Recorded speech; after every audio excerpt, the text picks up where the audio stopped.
Нихуя себе. 푸틴은 키예프가 분화구로 변할 것이라고 약속했습니다.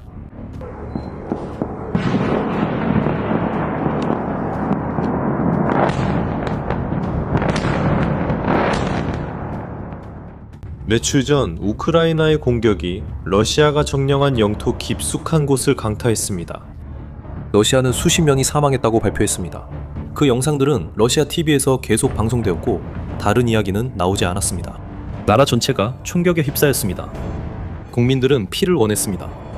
그리고 정부는 그렇게 하겠다고 약속했습니다. 압도적인 복수를 언급했고 인내심이 바닥났으며 전쟁이 되돌릴 수 없는 지점을 넘었다고 말했습니다. 그리고 푸틴은 러시아 무기고에서 가장 두려운 무기인 오레시니크를 우크라이나 수도로 보냈습니다.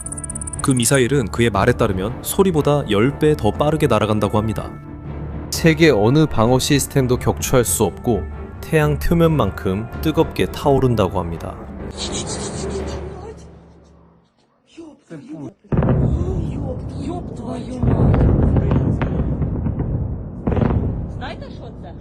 바로 그날 밤 690개의 무기가 한 번에 발사되었습니다. 4년이 넘는 전쟁 동안 키이우를 향한 최대 규모의 공격이었습니다. 해가 뜨고 연기가 거쳤을 때 사망자 수는 4명이었습니다. 4명. 지구에서 가장 강력한 핵무장 국가가 종말을 약속했지만 결국 이런 결과가 나왔습니다. 그리고 우크라이나인들이 그 잔해에 가서 그 미사일을 열어봤을 때 발견한 것은 푸틴의 복수가 왜 실패했는지에 대한 설명일 뿐만 아니라 그것은 러시아가 이 전쟁에서 빠진 훨씬 더 불안한 상황을 설명해 줍니다. 왜냐하면 이 실패는 겉보기와는 다르기 때문입니다. 이것은 러시아의 승리보다 더 무서운 일입니다.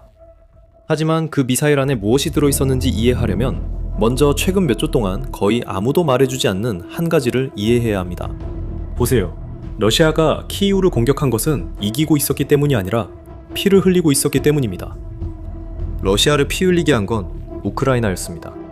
전 세계가 우크라이나 도시들에 떨어지는 미사일을 바라보고 있을 때 우크라이나는 러시아의 코앞에서 훨씬 더 조용하고 훨씬 더 효과적인 일을 하고 있었습니다. 남쪽에는 도로가 하나 있습니다. 러시아가 점령 중인 영토의 도로입니다. 이 도로는 주요 도로로 러시아와 크림반도를 연결하며 그 지역의 러시아 군대를 지원하는 거의 모든 보급품이 이 도로를 통해 이동합니다. 러시아인들은 이 도로를 생명의 길이라 불렀습니다. 최근 몇 주 동안 이 도로는 완전히 달라졌습니다. 우크라이나인들은 그 구간을 죽음의 회랑으로 바꿔놓았습니다. 수십 대의 군용 차량과 연료 트럭, 모든 것이 불타고 아스팔트 가장자리에서 녹슬고 있습니다. 상황이 너무 심각해져서 한 지역의 러시아 점령 당국 책임자 자신이 도로의 한 구간 전체에서 화물 트럭의 통행을 금지하는 명령을 내려야 했습니다. 그 굴욕의 크기를 한번 생각해 보세요. 나라를 침공한 군대가 자기 보급로조차 제대로 열어두지 못하고 있습니다. 그리고 그 일은 도로에서만 끝나지 않았습니다. 우크라이나는 점점 더 깊숙이 러시아 내부 깊은 곳까지 손을 뻗기 시작했습니다. 로스토프 지역에 있는 군용기 수리 공장도 공격했습니다. 우크라이나를 폭격하는 전투기가 출격하는 모르네시의 공군 기지도 공격했습니다. 거대한 정유 공장이 있는 항구 도시 투압세를 몇 달 만에 5번째로 다시 공격했습니다. 그리고 크림반도까지 도달해 미사일이 러시아 중앙은행 건물을 명중시켰습니다. 무슨 일이 있었는지 주목하세요. 러시아가 방어에 나선 우크라이나를 공격하는 상황이 아니었습니다. 우크라이나가 러시아의 방어선을 여기저기 뚫고 있었던 겁니다. 그리고 전 세계에 자신들이 원하는 곳을 타격할 수 있다는 것을 보여주고 있었습니다. 이 전쟁을 각 진영이 내세우는 버전이 아니라 실제로 어떤지 따라가고 싶다면 채널을 구독하세요. 저희가 매주 바로 그런 내용을 다루고 있습니다. 그리고 바로 이 포위 상황 한가운데서 러시아의 인내심을 완전히 폭발시킨 공격이 일어났습니다. 스타로베스크. 여기서 저는 여러분께 솔직해야 합니다. 이 이야기에는 두 가지 버전이 있는데 외부인은 어느 것이 진실인지 증명하지 못했습니다. 5월 22일 새벽 우크라이나군의 공격이 점령된 스타로비스크시의 한 대학의 여러 건물을 강타했습니다. 여기까지는 두 가지 버전 모두 일치합니다. 여기서부터는 두 이야기가 완전히 갈라집니다. 우크라이나는 그곳에서 활동하던 러시아 정예 드론 부대의 기지라는 군사 목표물을 겨냥했다고 말합니다. 우크라이나는 군사 인프라만을 타격하고 있으며 전쟁 규칙을 준수하고 있다고 주장합니다. 러시아는 완전히 다른 이야기를 하고 있습니다. 러시아는 이것이 학살이라고 주장하며 21명이 사망했고 우크라이나 드론이 학생 기숙사를 공격한 뒤 부상자를 구조하려는 사람들을 반복적으로 공격했다고 말합니다. 누가 만든 걸까요? 진실은 아무도 모른다는 것입니다. 유엔은 그곳에서 무슨 일이 일어났는지에 대한 어떤 주장도 독립적으로 확인하지 못했다고 공개적으로 밝혔습니다. 그리고 그 이유는 간단합니다. 그 도시는 러시아가 점령한 영토에 있고 러시아는 중립적인 조사관의 출입을 허락하지 않기 때문입니다. 여러 서방 국가들이 바로 이 점을 지적했습니다.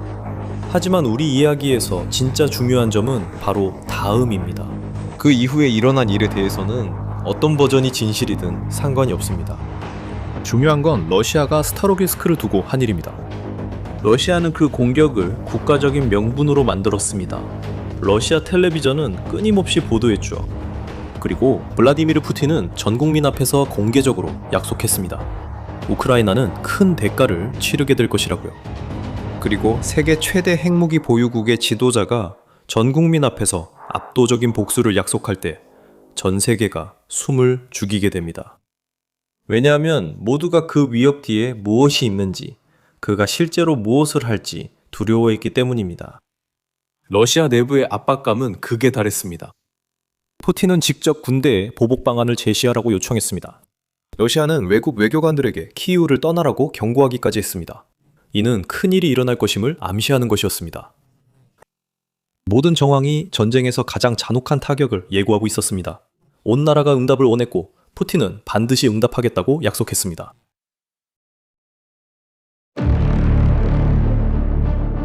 그리고 5월 23일에서 24일로 넘어가는 밤이 찾아왔습니다. 러시아가 공격을 감행했습니다. 엄청난 규모였습니다. 우크라이나 공군은 단 하룻밤 사이에 690개의 무기가 공중에 있는 것을 추적했습니다. 순항미사일, 탄도미사일, 수많은 드론들이 키이우를 주요 목표로 삼아 공격해왔습니다. 피해를 입은 장소의 수로 보면 이번 공격은 전쟁 내내 우크라이나 수도를 겨냥한 최대 규모의 공격이었습니다. 그리고 이 모든 것의 중심에는 쇼의 스타 오레시니크가 있었습니다. 전쟁 중 세 번째로 러시아는 푸틴이 궁극의 무기라고 소개하는 미사일을 발사했습니다.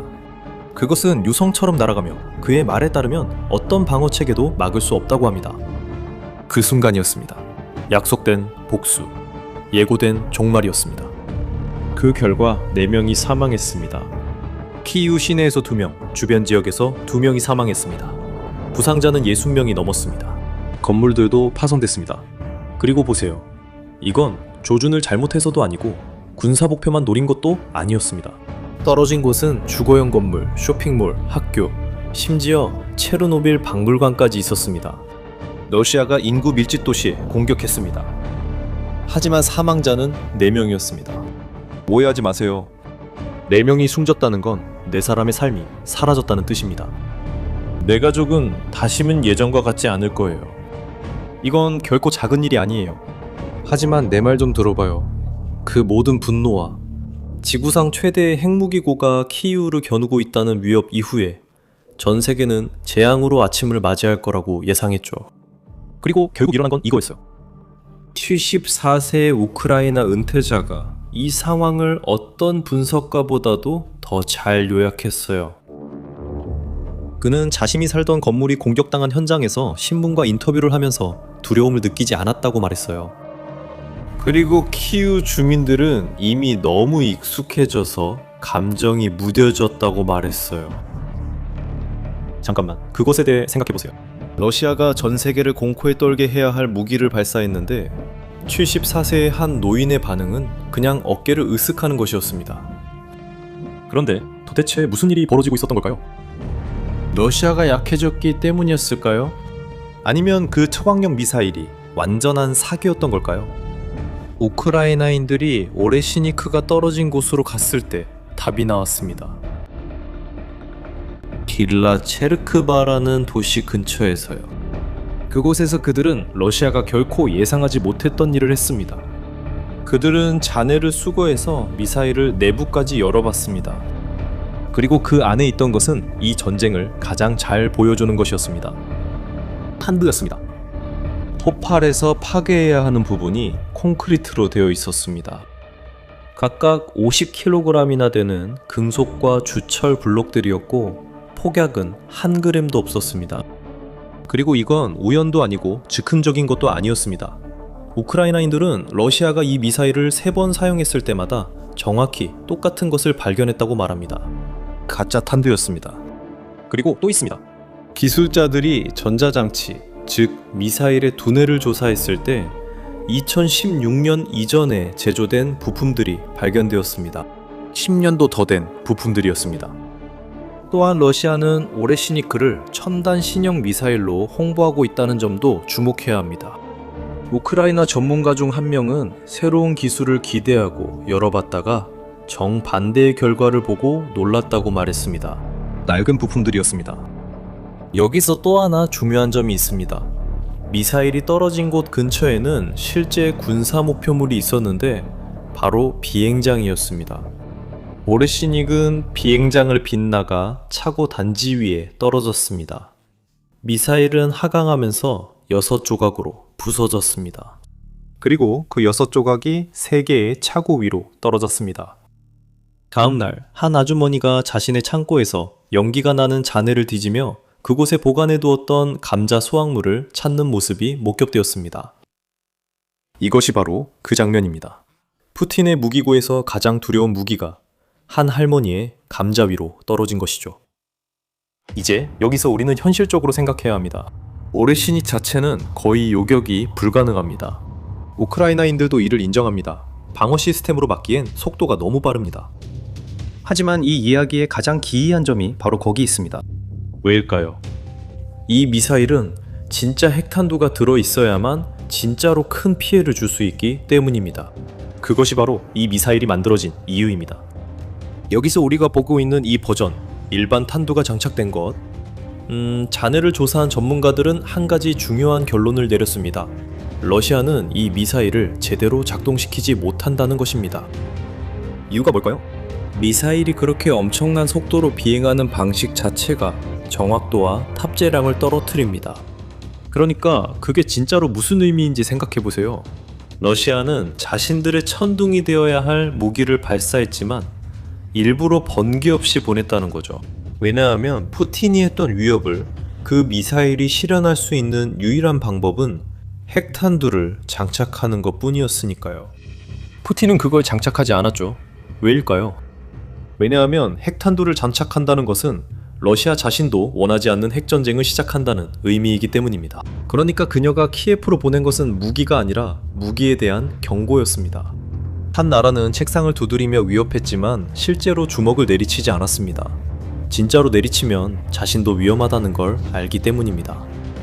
그리고 바로 여기서 처음에 했던 그 말이 의미를 갖게 됩니다. 이 실패는 승리보다 더 두렵습니다.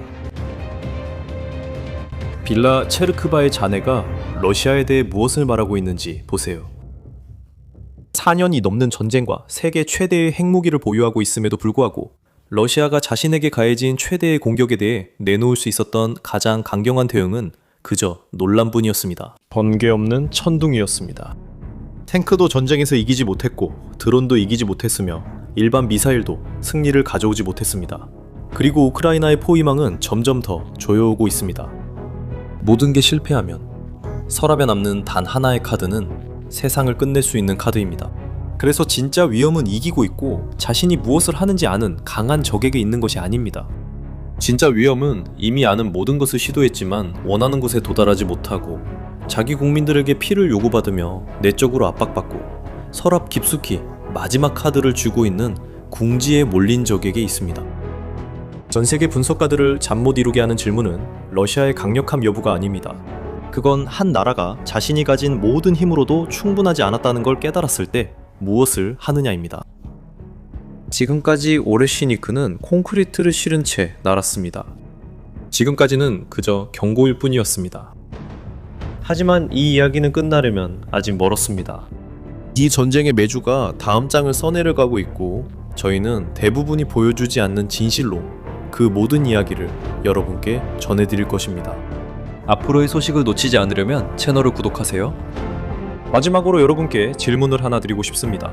이 콘크리트로 가득 찬 미사일을 보면서 여러분은 러시아의 이 위협을 여전히 심각하게 받아들여야 한다고 생각하시나요? 아니면 그냥 보여주기식 연극일 뿐일까요? 여러분의 생각을 아래 댓글로 알려주세요. 다음 영상에서 만나요.